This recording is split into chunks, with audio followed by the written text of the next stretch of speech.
Hello everyone, and welcome back to The Pulse. I am your host, Connor Sundet, and on behalf of myself and the team here at Spokane Talks, we are very happy to have you with us. Thank you for tuning in, and we'll be right back after this. At Wendell, you are respected, you are valued, and we have an experience tailored to fit your lifestyle. I'm Nick. And I'm Gina. And we bought 3 cars from Wendell Motors. Throughout the day, I just kind of would get updates, texts, phone calls, and I was actually really impressed with how my wife was taken care of. People should shop at Wendell because they make you feel like family. For your tailored experience, come see us at Wendell at the Y or Wendell.com. What happens when you pay your ABC membership? We're glad you asked. We educate the future workforce. We keep you safe. Negotiate the best insurance rates. Organize networking events. Implement 401k programs. To keep our members open shop. Offer discounts to make you profitable. Each path to success is different. But they all start and go through ABC. We are ABC, Associated Builders and Contractors of the Inland Pacific. Where all the best builders and contractors locally unite. When building a home or considering a major remodel, who are you going to choose? The Spokane Home Builders Association is an organization that works to elevate professionalism in the residential construction industry. We promote, protect, and educate for our community, building our community one home at a time. We are the Spokane Home Builders Association.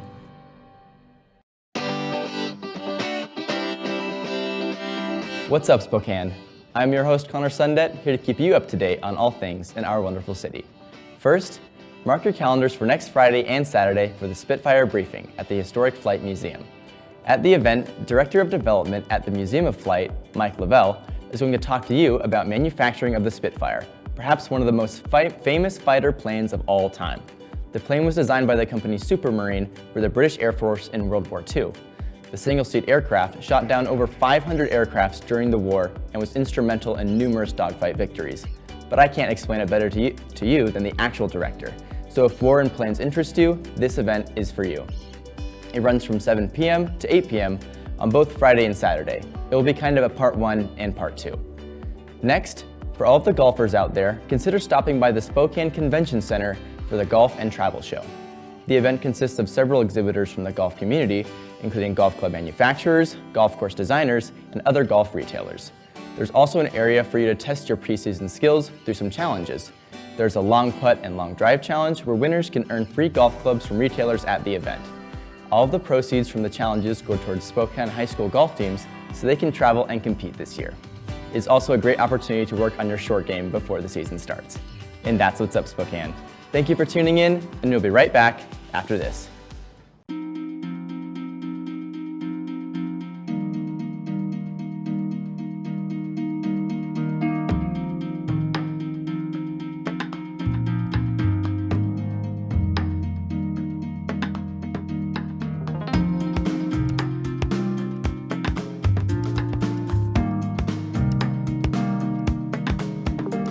Contact us today to learn how PowerView automation makes everyday living effortless.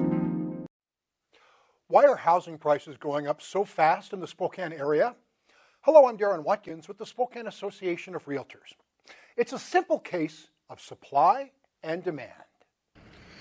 Since 2010, we have seen the number of available homes on the market fall dramatically, from 2,348 in January of 2010 to only 164 per month in 2021.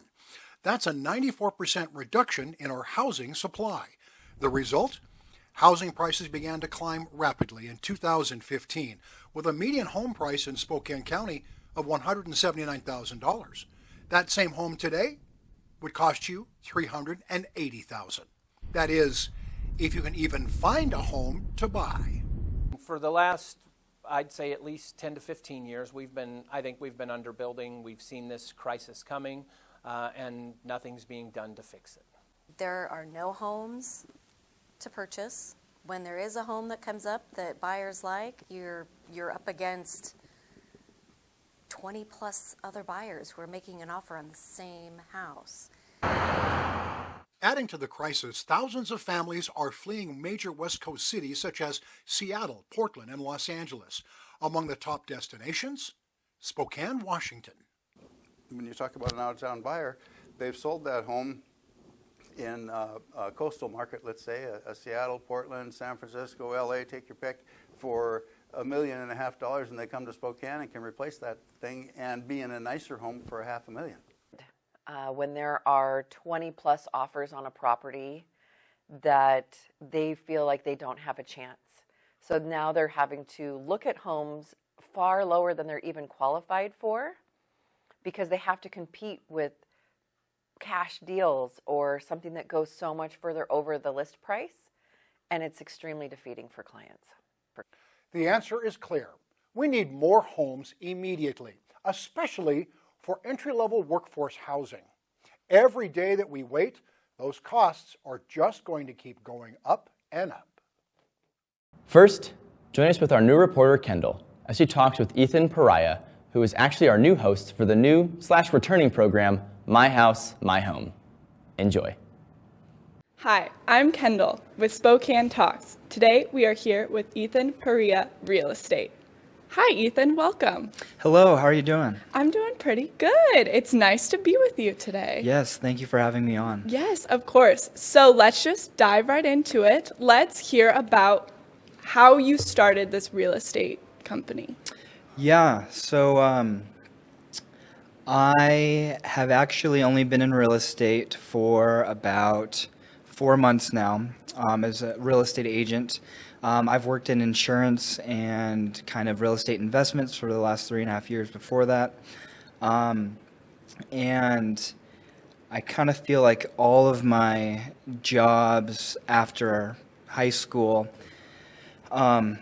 it's really just been people that have invested and poured into me, and kind of walked alongside me to get me to the place that I am now, which isn't that much. I've only been in real estate for 4 months, like I said. But yeah, I can give you a backstory of kind of the last 4 years. I worked at Kalispell Country Club, and at the time I was a sophomore in college, and the position was called member services. So basically what I did was I would cater to the members, and I would clean their golf clubs, or I'd get them dinner or lunch. And there was this family that was there, and one of my coworkers was like, "Hey Ethan, you're about to serve these guests. Don't mess this up." And I'm like, "Why?" Oh my gosh. And they're like, "Oh, do you know who this guy is? He's all over the TV." And I'm like, "No, I've never seen him before. He must not be that famous or that popular here in Spokane."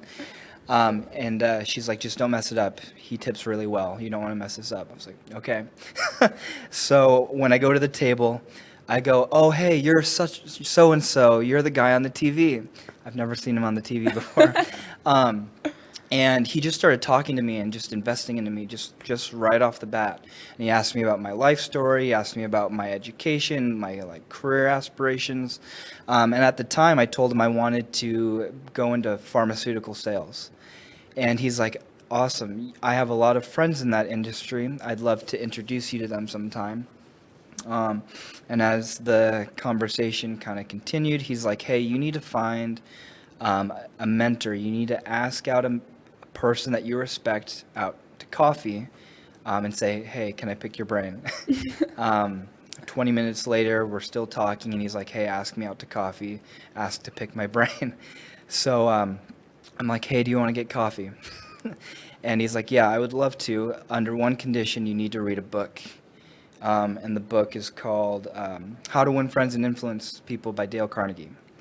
So I bought the book, I read it, and then I texted him, "Hey, I finished the book, I'm ready to meet." And I met with him about once a month for 6 months, and we didn't talk a lot about, career aspirations. We just kind of talked about life and just our values and our faith, and just got to know one another, and he just poured into me like I've known him my entire life. And after the 6 months, he introduced me to his friends that were in the industry that I wanted to go into, and then later on he offered me a job working in insurance. He owns an insurance brokerage, and I worked with him for 3.5 years. About a year into that, he's like, Ethan, you're not made to work in pharmaceutical sales. You're going to hate working the corporate lifestyle. And I'm like, okay. And I tried. I didn't know what I wanted to do other than I realized that I didn't want to work the corporate lifestyle. And working in insurance was probably the most boring job I've ever had. I can imagine.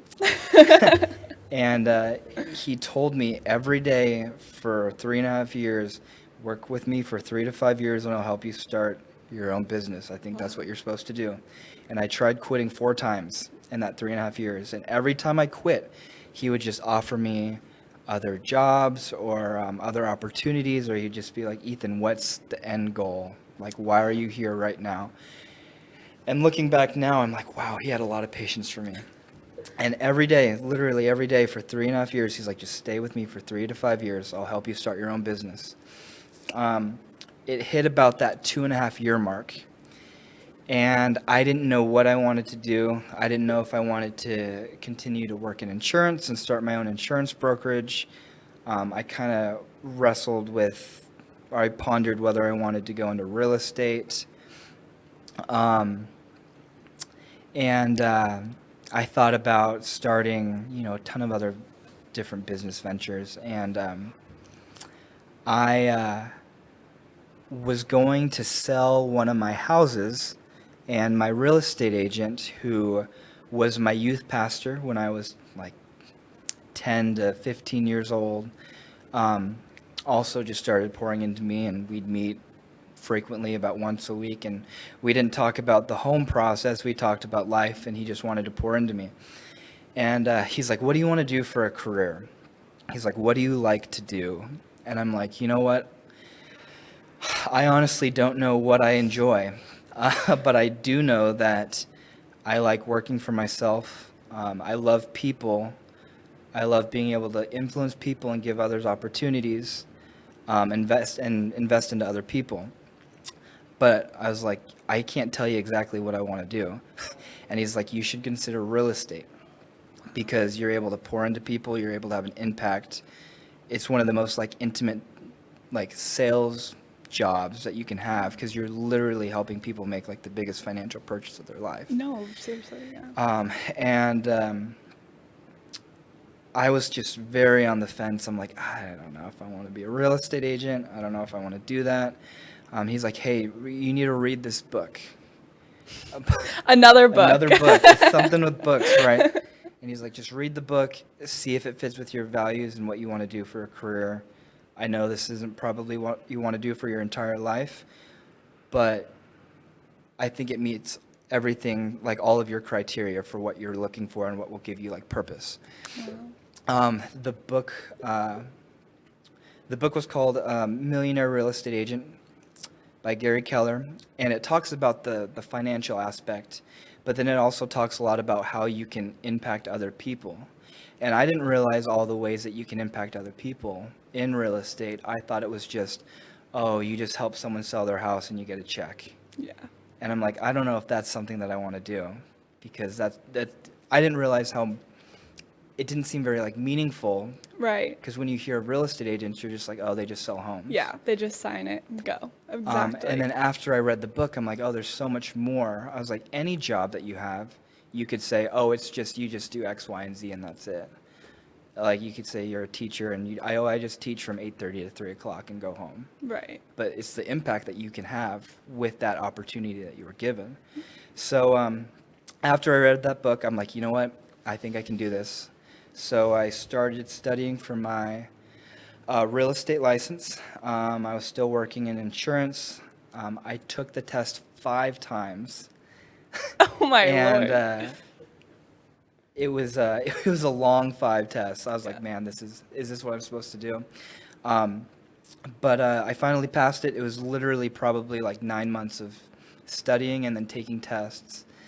And I hung my license at Keller Williams Spokane. Congratulations. Yes, actually, He knows a lot of people there because he used to work for the Spokane Association of Realtors. Yeah.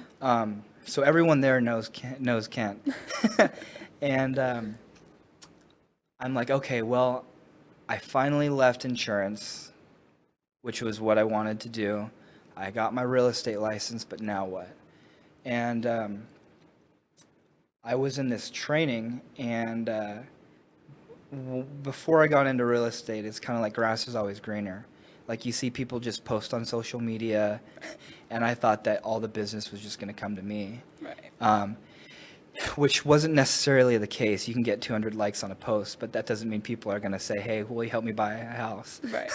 And it was about 2 weeks of just absolute despair. I'm like, what am I doing? I don't know which direction to go. I hear all these people that are telling me, oh, you need to do this, you need to do this, you need to do this. And this is before you started? This is your own. 2 weeks in. Okay, so you just gotten your license, fresh out. Yes. Gotcha. And I'm hearing all of these awesome ideas, and I'm just I'm picking bits and pieces from all of them. And there was this one kind of new agent seminar that I was attending, and the instructor was like, hey, you need to look at the people around you. I was like, okay, I'm doing that. And see what they're doing and emulate that. There's a reason behind what they're doing. And he mentioned this name. His name's Rich King with Keller Williams. And he's like, look at such and such, like Rich King. I'm like, okay. So what I did was okay, what did I learn the last 4 years? I was like, I learned to ask a lot of questions and to find people that can pour into me. So as soon as he's mentioned the name, I Google the name and I call his cell phone. And he answers after one ring.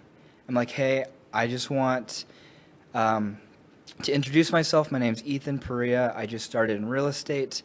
I was wondering if I could take you out to coffee and pick your brain. Right? That's amazing. That came full circle. And he goes, I would absolutely love to. I can meet you in 5 days on Tuesday. And I'm like, sweet. He's like, how about we meet at this coffee shop in the Valley? I was like, sweet. That was super easy. And I'm meeting with them, and I sit down, and I'm just like, tell me how you got to the place you were today. And he had this crazy story about how he was... he worked the corporate, lifestyle all over America. He helped businesses grow, and at the age of 50, he was 50 to 55. The company that he was working for kind of went under, and he's like, I'm unemployed at 50 years old. I'm overeducated. What am I going to do? So he found people that were in the same industry and just picked their brain, had them mentor him and pour into him. And I'm like, okay, so I see a trend here. I was like, the smartest people ask the most questions. And after he told me his business model and just his values, I was like, hey, Rich, what you do, I'm going to do for 1 year, and I'm going to come back to you. I'm going to do the same exact thing for 1 year, and I'm going to come back to you and tell you how it goes. And he's like, okay. I was like, I'm going to do it. So I set that goal for myself, and ever since then, it's just been, it's kind of been a whirlwind. It's just gone 0 to 100, and I've just followed the same business model for the last four months. It hasn't been that long, and I've closed on 5 homes. Wow. And I have 5 pending right now that are supposed to close at the end of this month in March. That is amazing. And I attribute all of it, though, all the way back to the country club 4.5 years ago, of just people pouring into me, which kind of brings it back around to it doesn't matter what occupation you work in. It's the impact that you can give to other people. And I've had so many opportunities to pour into other people, just with random clients that I've met. And it's just amazing. When you're working with clients, you're talking to them sometimes hours a day for a whole week. And you literally feel like you're just best friends with some of them by the end of the 60 to 90 days that you're working with them. Yeah. And I was like, wow, it's like, it doesn't matter what I do for a career. I don't know if I'm going to work in real estate for my whole life, but it's like every job that I have, every career endeavor that I have, the main goal is the impact that I can have on other people, whether that's giving them opportunities like all these other people gave me, whether it's just inspiring them, a roof over their head, pouring into them, whether it's just emotional support that they need. It's like this is a purpose for why we're here. Yeah. And sure. So I don't know a lot. You don't know what you don't know, but that's kind of been like a very like brief glimpse into how I got into real estate. So, wow, that's yeah. amazing. Yeah. So I have to ask, you keep talking about giving back to people. Is there like a specific client that you think of like in the past 4 months that when you gave back, you were like, this is why I'm here? Yeah, actually, so there's been actually quite a few. There was one that I got referred to by one of my loan officers that I work with that helps, people get pre-approved for homes. Right. And she sent me, she gave my contact information to this guy, and he called me at like 6:30 in the morning on a Saturday morning. And I'm just dead asleep. I thought it was my alarm that was going off, and I answer the phone. I'm like, hello, this is Ethan. And he's like, Ethan, hey, I'm looking to buy a house and sell my house. I'm like, oh, cool, awesome. I was like, cool. I was like, do you want to schedule an appointment for like 10 a.m. on Monday? Not 6:30 a.m. on a in the morning. Saturday. He's like, yeah, that sounds great. And I meet with him, and he just starts telling me his life story. He has a really rough background. Just since he was a child, he kind of grew up in the foster care system, really rough upbringing. And he was just giving me he was just telling me everything about his life from the very beginning. And I'm like, where is this going? Right. I'm a man of faith. And sometimes I think it's easy to judge. You can judge people too quickly. And I looked at this guy. I came up to his house, and he didn't have the nicest house. He didn't live in the best neighborhood. He was really rough around the edges. But he was telling me his whole story, and he was sharing his faith with me. And I don't think I'm ever going to help him sell his house or buy his house. I don't think it's going to work out for his specific need. But it's just that relationship that I was able to build with him and that he was able to build with me. And we prayed together, and we just, we still talk. He texts me almost every day now. And we just send each other encouraging text messages, prayer requests, just what's on our heart, family struggles. And it was all because he initiated all of that. And I'm like, wow, like if I was to never sell a house again, and if God was to call me out of real estate and into another occupation, I can be completely content knowing that maybe this is the only reason that I was here, was to have this relationship with this person. So I think that's been the most impactful client that I've had. But it's mutual, though. Yeah. It's like I'm able to bless him, and he's able to bless me. Yeah. And yeah, I think that's probably the coolest story. Yeah, and you can hear your passion about it too, which is just so impactful for so many. And like you said, you may not even be able to sell him a house or sell, his house, but like you still made that relationship, and that just goes to show there's so much more to real estate than just a home. Yeah. So that's just, wow, it really touched my heart. So you are super knowledgeable about real estate as well.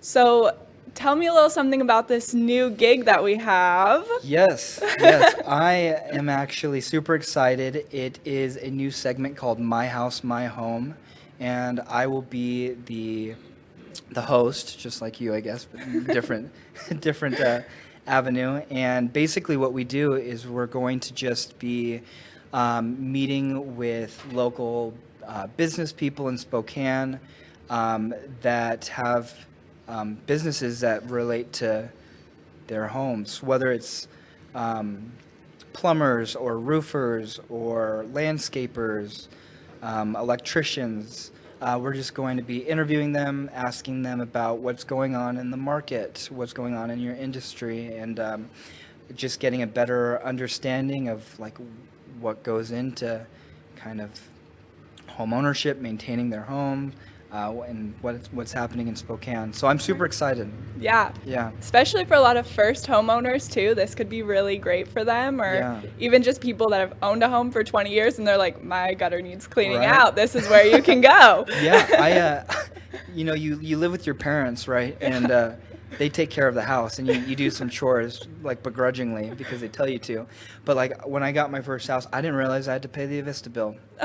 I didn't know that you had to like service and like clean your furnace every couple of years. Like I didn't know those things. So then I remember like I had no, you just don't think of like some small things like that. Like, oh, my roof probably needs to be replaced in the next 10 years. Like you just don't think about that stuff. So, yeah, I'm really excited, and we're gonna have some really cool people on. Yeah, this will be a great resource for everybody. So yeah, we're definitely excited to have you here. And your life story is so amazing, and so it's just awesome to have you on board with us. Yes, I'm excited. Yeah. All right. Thank you for listening. We are with Ethan Perreiah Real Estate. So yeah, thank you. Yeah, thank you for having me.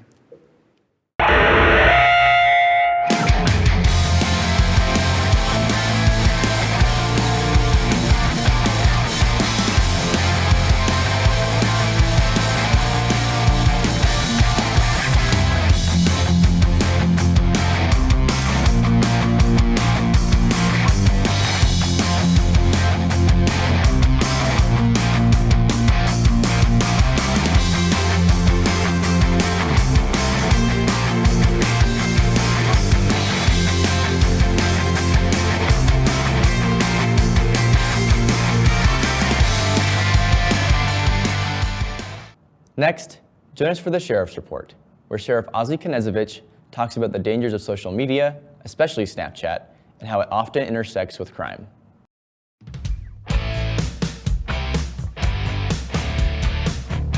Sheriff Ozzie Knezovich talks with community leaders about issues in the public safety arena, sponsored by River Ridge Hardware.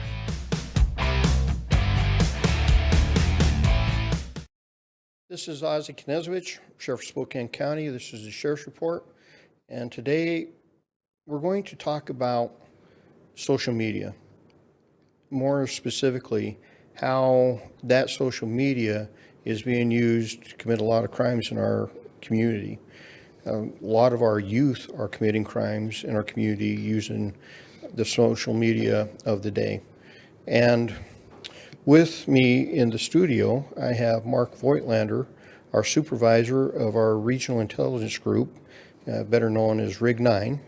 And Mark has been instrumental in making sure we have the capabilities to put together crime scenes, to put together linkages to be in between different groups, different suspects, and has solved a lot of crime in this area in the very short time he's been here.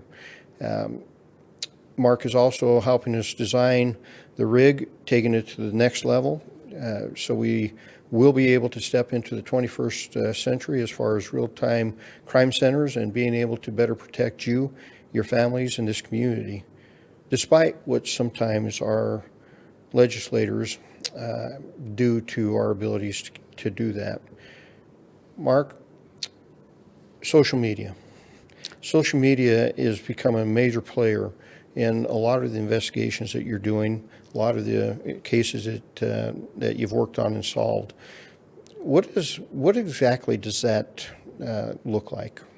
Well, the social media, Sheriff, what we look at particularly for an investigation, 9 out of 10 times any major crime, any sex crime, any drug crime has some element of social media with it, whether that be in the advertisement, whether that be in the conducting, whether that be in the being able to pinpoint what somebody did at a certain time to a certain location during the involvement or the carrying out of that criminal activity. It is, without a doubt, the a major part of what we do. Maybe not the most important thing, but it is an element of every criminal investigation that we assist with. You know, we've talked about this often, you and I, and we have talked about cases that are ongoing and have been in the past. And it's pretty interesting how social media plays that major role. And you took the time to develop a couple of slides to show folks exactly what's going on. So can we bring that slide program up? Let's go to the next one. So kind of give us an idea of what's going on here. Well, and I'll give the caveat that the slides that are the ones that are here are based on my experience of what I've seen. Some of those happen to be what people advertise, but the bulk of what these are come from actual cases, things in Spokane, or activities. So this is what I see or what is happening here, maybe not necessarily what's happening elsewhere, but this is community-based with a few points. This one slide is a bit different because this is the social media platforms that we see are being used by the juveniles in Spokane. On the left, that symbol is Snapchat, and the age indications of them, 13 plus, that's what age that they allow somebody to be on that platform. In most instances, if it's underneath the age of 18, it requires parental okay, which is easily forged. But Snapchat is 13 plus. TikTok, which is the next one over, is less than 13. There really isn't an age restriction. SoundCloud, which is the cloud, is a 13 plus, and that's how a lot of the music or gang ideation is being shared. Age 16 plus, you see that little airplane, that's Telegram, is a particularly insidious program that we can talk about a little bit later. And then you have Instagram, which I have the little icon of age 13, which is a wink wink. Those are as early there as 9, 10, or 11.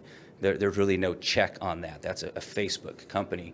So generally what we see is anyone from the ages of 10 to early 20s, this is what they're using for communication. The top part talks about a Pew Research, right? The 18 to 20-year-olds say they use Instagram 71% of the time, Snapchat 65%. We see those numbers much higher in that under 18-year-old category, which isn't covered by the study, and that's what we see there. Let's go to the next slide. So I like the way you framed this Snapchat. What is it? Because some parents, I really don't think they fully have a good grasp of Snapchat, what it really is, and its capability. So why don't you go through that one? Sure. So Snapchat, and what this information is from advertisement, it's the forward-facing. This is who we are and what we stand for, right? And what Snapchat is a community where you can do anything. You can have interactions, you can buy and sell, you can play games, you can share where you are and what you're doing, photos, communicate with each other. It's a bazaar of activities available to that 13-year-old and older if you look at what the requirements are for the age. It is. And you know, Mark, a lot of parents, when I do speaking engagements, they'll ask about social media, and my answer back to them is, really, I wouldn't allow my kids to have social media until they were 18. There was a reason for that, because I know what's going on. I've seen social media used to traffic young people. A lot of the gangs are using that venue to traffic young people, and it's one of those things that if I had any advice to any parents, no, my 13-year-old would never be on this stuff. Absolutely zero would I allow that. Let's go to the next slide, and because here's why I wouldn't allow it.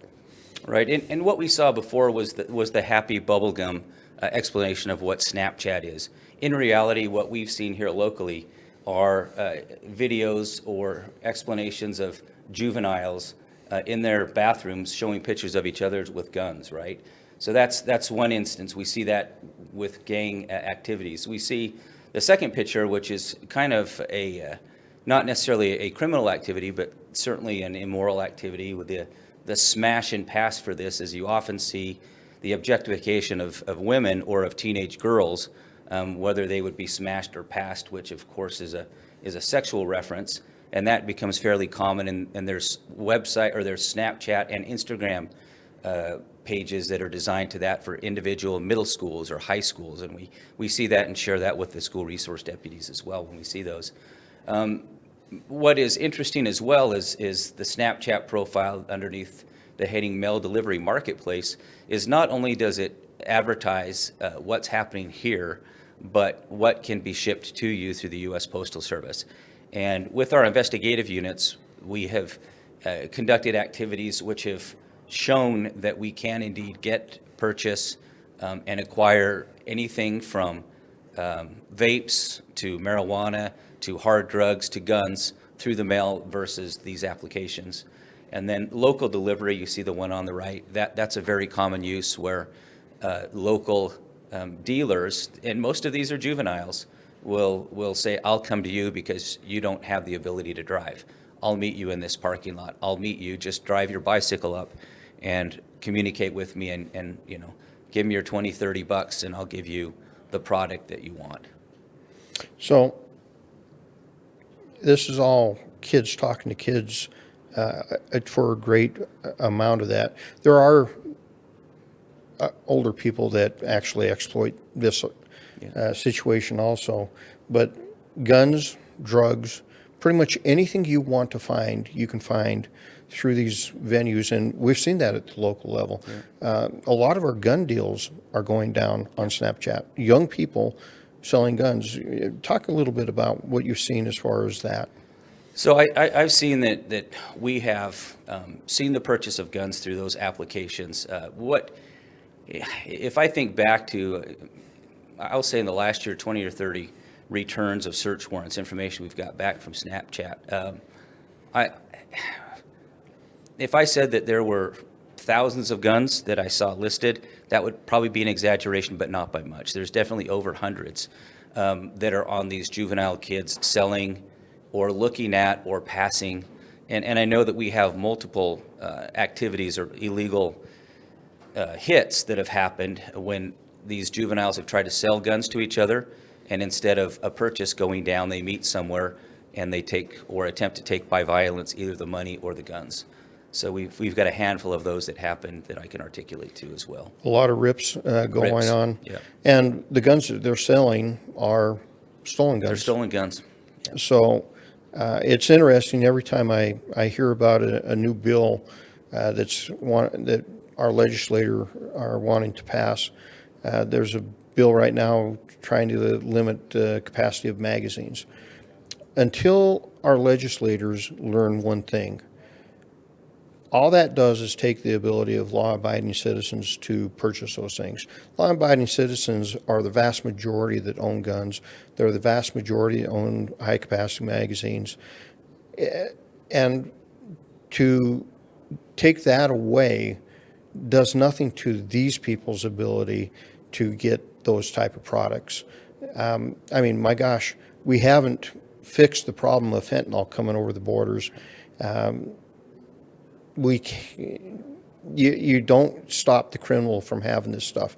All you're doing is restricting law-abiding people, and this is a prime example. Most of what we're seeing as far as the gun deals are stolen firearms. Let's go to the next slide. And to your point as well, Sheriff, a lot of the fentanyl is shared via this method to the underage individuals that are then dying from it. This is the major marketplace for that particular item in our area here. It is, and you know, sadly, about 3 weeks ago, I had a mother of a victim, her son, pretty straightforward kid, going to GU, and thought he was getting Xanax, and what he was getting was fentanyl, and it killed him, and it was done on Snapchat. Yeah. So exactly what you said. This is a major drug dealing platform. Let's go back to that slide. So explain this one. So this may be of interest to a lot of the local parents, right? I at times have been asked to go to church community groups to talk about social media and the impact and what it is for, for them or their children.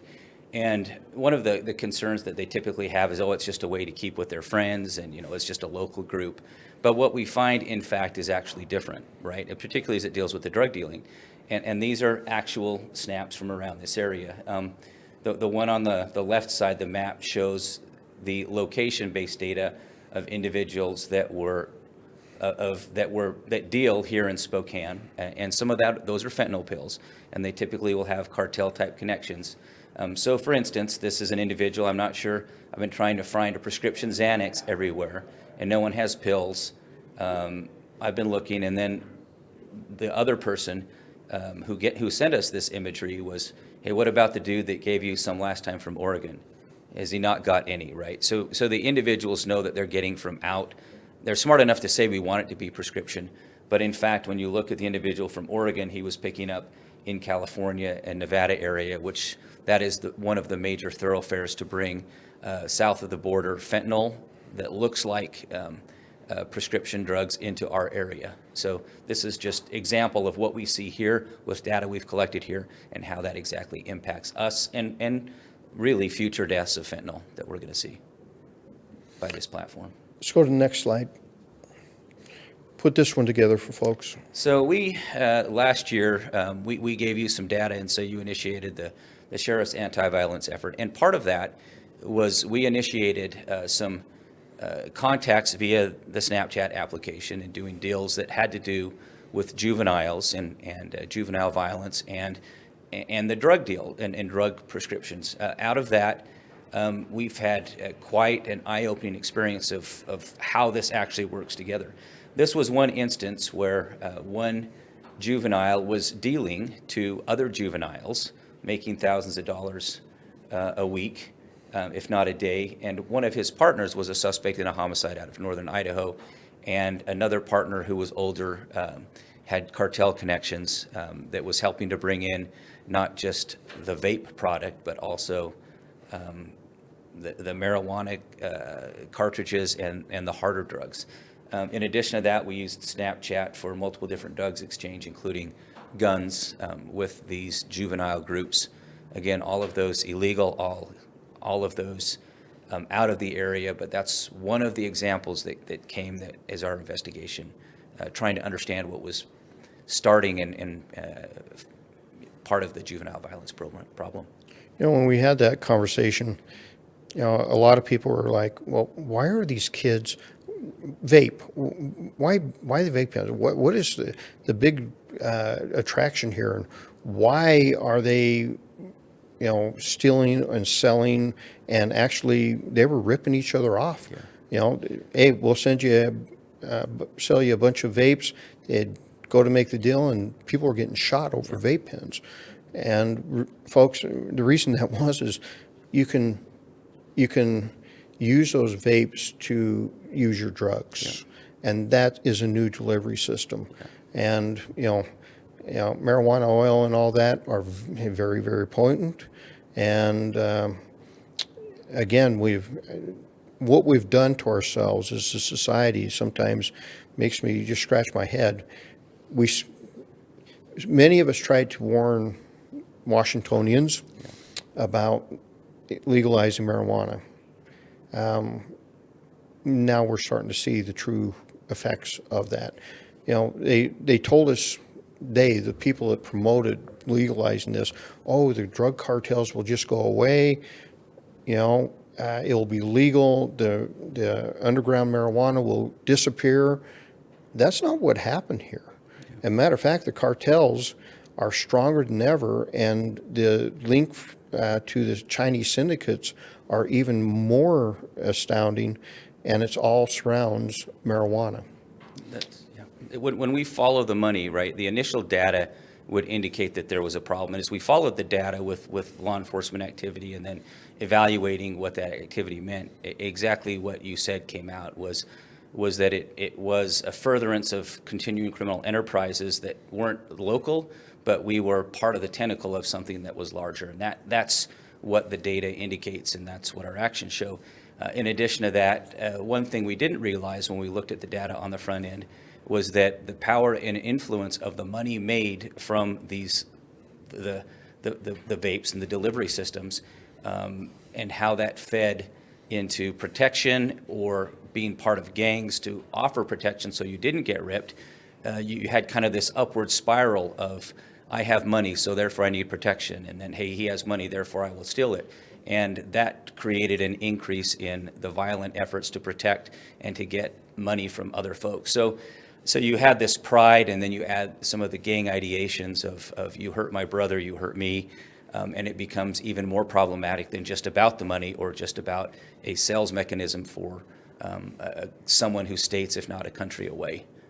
And following the money is an incredible, difficult part with this, but we find that all of it, it doesn't necessarily reside here in Spokane. A lot of it goes elsewhere.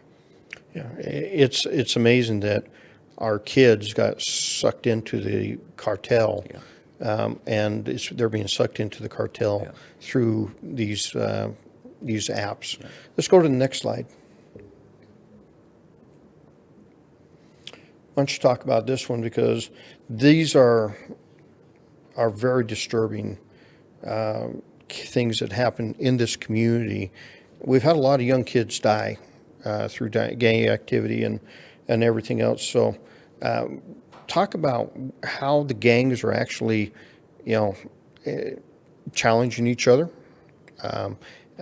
and basically telegraphing who's going to get hit next. So Snapchat is kind of I guess to use a current reference, a one ring to rule them, right? It's a platform where TikTok videos will come in, where SoundCloud videos will come in, and they'll share those within this platform. So it becomes a go-to source for, hey, did you see this on Snapchat, even though it may have originated from a different application or a different method.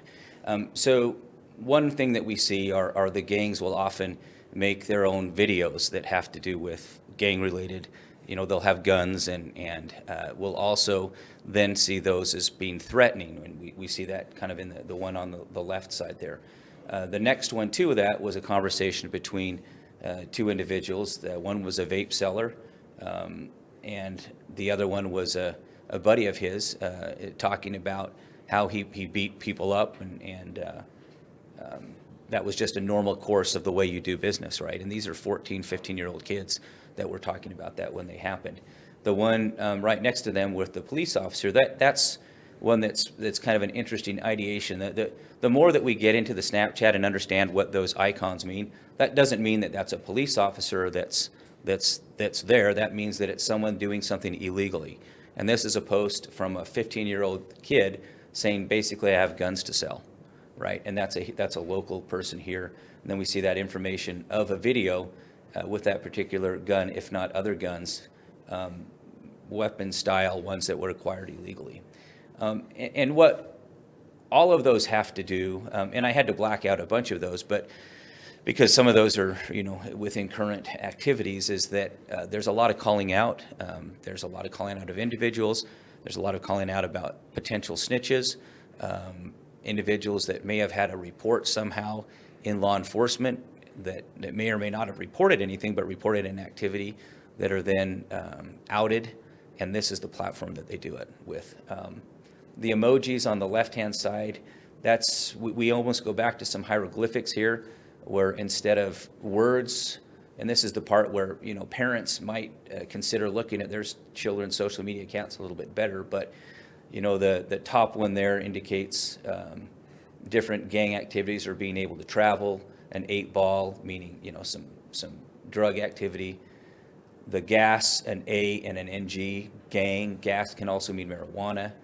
You see the one right down there, a tree or a knife or a pound, to buy a pound, and then a bowl to smoke a bowl, and then bombs and squirt guns that they're selling guns. So not only is it the words, but the emojis mean things, and the people that are within the groups understand what those emojis mean.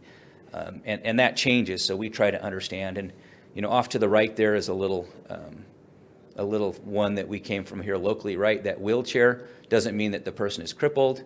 That means that the person's a crip.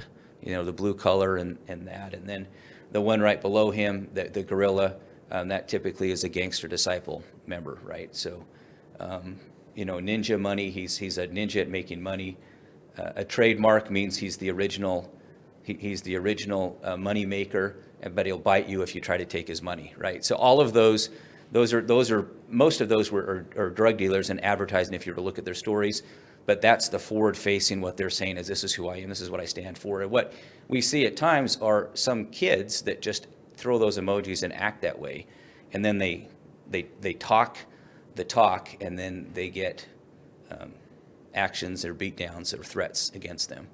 The bottom one isn't from here, and that was interesting. I thought I'd use that one. This was a threat in a video of a beatdown for a young kid that happened in the streets of an American city, and that video was posted. And we see that happening a lot here, but I didn't have any that I could share at this time. We've seen one too many of those type of videos here locally. Yep. And the reaction of members of our community when we stepped up and went, we have a problem here. Yeah. It was amazing last March when Chief Meidel and I stepped out and went, we have a gang problem. At that time, we had 4 dead kids, all 4 of them African American. And some of the community on the more progressive socialist side said we were racist, were stepping up and trying to bring this conversation forward and trying to find a way to end it. And I will always find that just amazing. And when my question back to some of these people are, when do these kids' lives matter? Yeah. When do they really, truly matter? Because I don't see your outrage. I don't see anything when I see these kids dying. And more importantly, when I see who's killing them are other kids of color. Yeah. And they're losing their lives right along with it. So it is really frustrating in our society that our values have become so skewed that instead of going, my goodness, kids dying is an outrage, no, it's become a racial hammer. And my point of it anymore is, fine, go ahead, call me a white supremacist, call me a racist. If that's what it takes for you to maybe open your eyes, I'm fine with that. Because if me standing up trying to protect these kids' lives makes me that, I'll be that for you all day long. But we have to find a way to break through some of the insanity that we're seeing right now. You're at the front line of this. You're watching these kids die. At one point in a conversation last year, you made the statement that it's sad that we're almost to the point that we can predict who's going to die next. Yeah. All based on what you're putting together here. Let's go to the next slide. So this one is interesting. So I had to testify recently in a trial where I had identified or had some Snapchat data from a member of the school staff that was reportedly having a sexual relationship with a student, and there was some drug dealing going on as well. So with that, one of the things that we get back from Snapchat that's fairly effective is the ability to locate and analyze and determine where an individual is based on how they track the kids, which for us in law enforcement is fairly good. It's kind of a scary thought when you look at it and how it can be used in a little more insidious nature. So what I had done here is to look at how easy it is to track someone. So on the left-hand side, that's actually my hand. I'm at a gas station out in Cheney.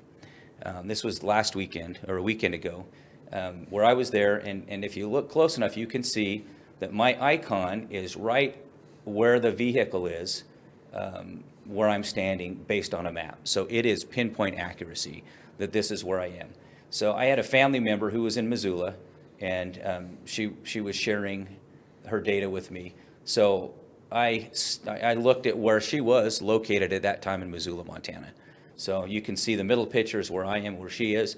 And at that point, that spot where she is, right next to that park, was exactly where she was standing, right? So we have the ability then, or Snapchat has the ability to create an environment where if I want to meet you at a certain time, I can share my location with you, you can share it with me, we can establish a time and we can meet there.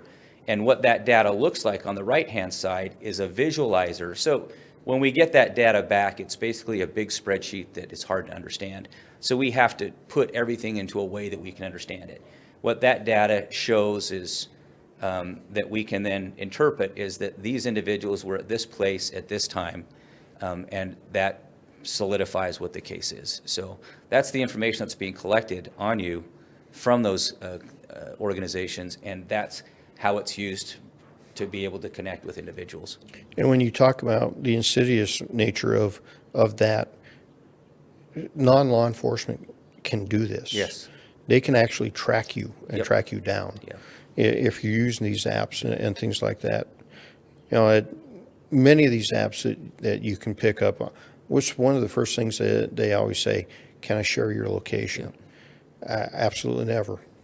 I'm not, no, you can't share my location ever. And that's one of the things that, parents need to be very careful about what they're allowing their kids to do. There's no more parent controls from what I'm seeing with some of these devices. If you're going to give your kid a smartphone, what you're basically giving them is a ticket to the entire world and a dark web world if they get sucked into that. You need to make sure that every parent control app that you can find is on that to protect them from getting sucked into this arena. Let's go to the next slide. Our school threats. This happens more times than I really want to even think about anymore. It's at times daily that we're chasing this type of information down. Talk a little bit about that. So what the top part was just a couple of weeks ago, I just said, okay, what information about school threats were out there in the last week? Nationwide, that's what we saw, those lists there. On the right-hand side was one from Snapchat that we could share. The one on the bottom was one that happened here locally that I think I shared about as much as I can of that, about an individual that basically said he was going to shoot and kill everyone. And that falls to our group to help with the resource deputies to find out who it is and conduct the investigations with that. We've seen an increase in the last year. I don't know how many thousands of hours that we as a sheriff's office have oriented against these threats this year alone in trying to determine if they're credible, to determine if what we need to do in order to keep the kids safe. So it is not just a potential problem, but it is a drain on resources that is huge to us in the law enforcement community. It is, and the amount of things that we've been able to disrupt is dwarfed by the amount of stuff that is just that really didn't happen. It was 10 years ago from this community. It's being somehow rewashed, put back through the social media arm. So we're trying to narrow down the truth from the false stuff ties up a lot of our resources. And people don't realize the amount of resources that we have that are put into just keeping their kids safe at school. And the amount of effort that is placed into that really, sadly, takes away from our ability to do other things to keep the community safe. But at the same time, there's no higher priority for us than if we receive one of these things to go find it, track it down, find out if it's real. If it is, stop it before it ever happens. And your group does it very, very well. And this community should be, should know about that. And quite frankly, as one of the community members myself, thank you for the work that you're doing to keep our kids safe. Let's go to the next slide. Let's talk about this one. So this was one of the points I think that is interesting in our previous discussion was what do we see here? What's been my interaction with what's the law enforcement response back from Snapchat, right? When we go back to the earlier slide, right, when And many of these companies will give us information on exigency. If there's something that we can articulate to them that someone's going to die or there's a threat of damage, they're very, depending on who it is, it's very, very narrow. We've been able to, I think one time in the last 6 or 7 times that I've tried to serve exigency on Snapchat, I was able to prove to their point that there was exigency, and all they gave me was information about who a person was, not what the location, not what we really needed to do to keep the individual safe. And so there's kind of an interesting challenge there, to be able to have them actually help us to the level that we need to. So they're really not all that helpful, even though they claim to be, and they claim to be concerned about kids and everything else. That's not what you're really finding. That's not. I think one instance when I had a search warrant on an underage gun dealer here in the area who had just been shot in a gun deal gone wrong. I got his Snapchat back within a few hours, but most of that was, when I looked at that, was because there was a lot of child pornography on there. So then I had to write an additional point on that. So I think their internal mechanisms must have caught that there was that data on there, and when I asked for it, they gave that to me. But it didn't relate to what we were actually investigating at the time. It created a side investigation to it. But I mean, I look at a school threat.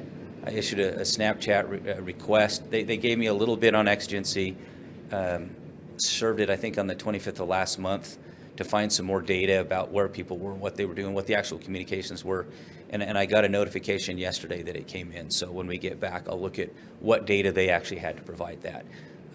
And so there's, generally speaking, it takes a long time to get the data. And as I showed you, my articulation of the map with all of those different points, that's the easy way to look at the data. More often than not, it's 5 or 6 spreadsheets that aren't tied to each other, that have pictures in one area that we have to put together and analyze in a way that makes sense. So no, it's not easy, A, to get the data, and B, understand what the data means when we get it. So it takes a little while to sort through that.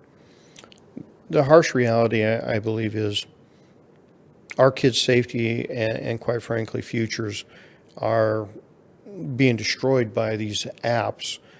These apps are there simply to generate money. I mean, the people that own these apps, this is blood money.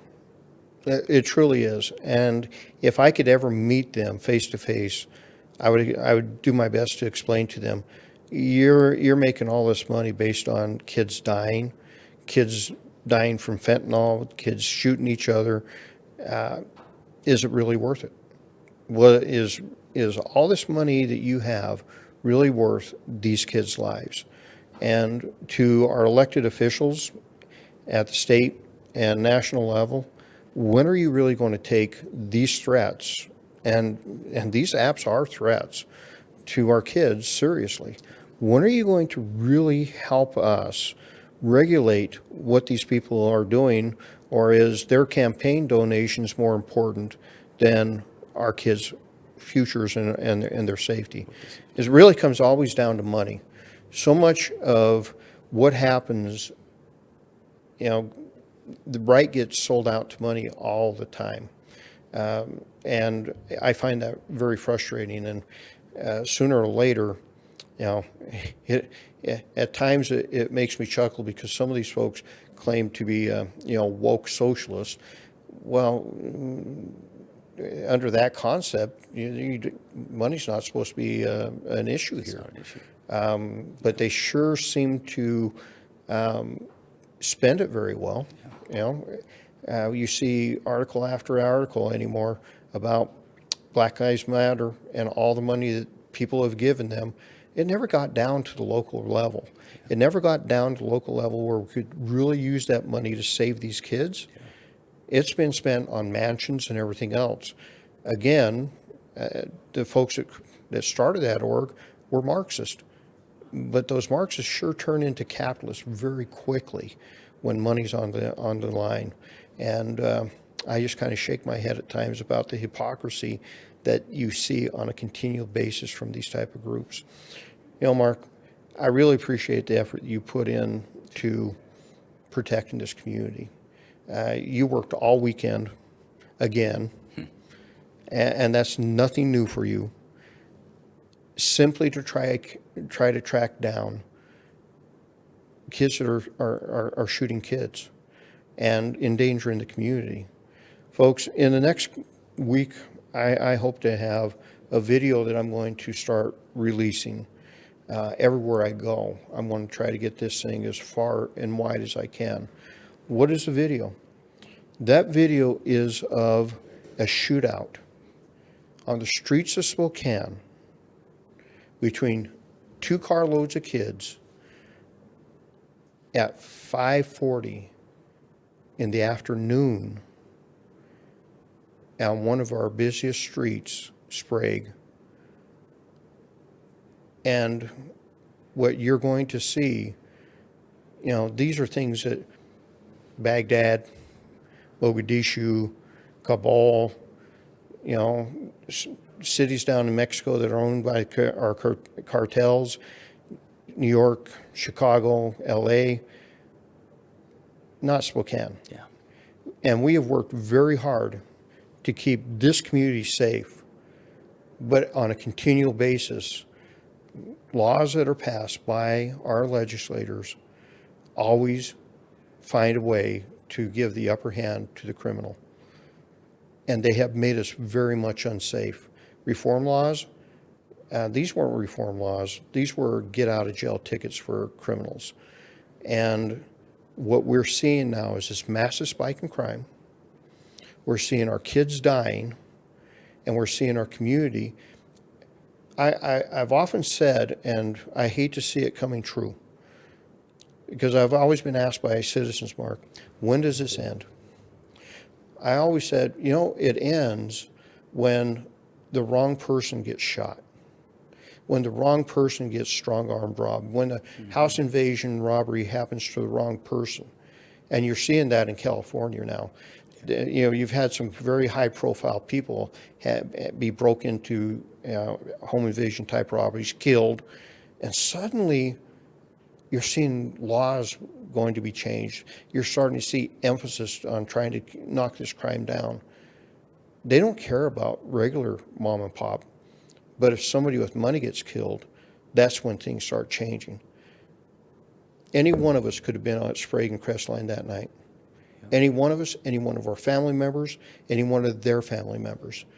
And maybe this is the one that will sink into some of our more woke social justice warriors in this area, that maybe what they've done to this community is not healthy.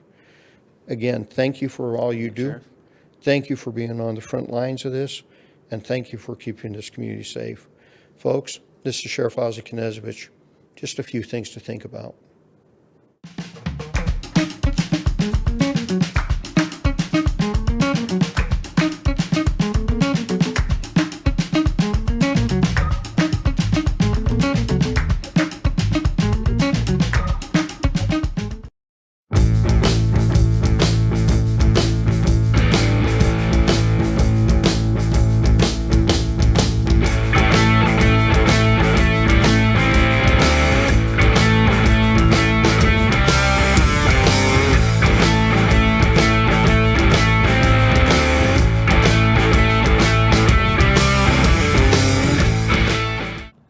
Well, ladies and gentlemen, that's all from us. Tune in each Friday for more of The Pulse. We hope to see you soon, and until then, feel free to binge all of our content on YouTube or Facebook. Stay safe, and goodbye for now.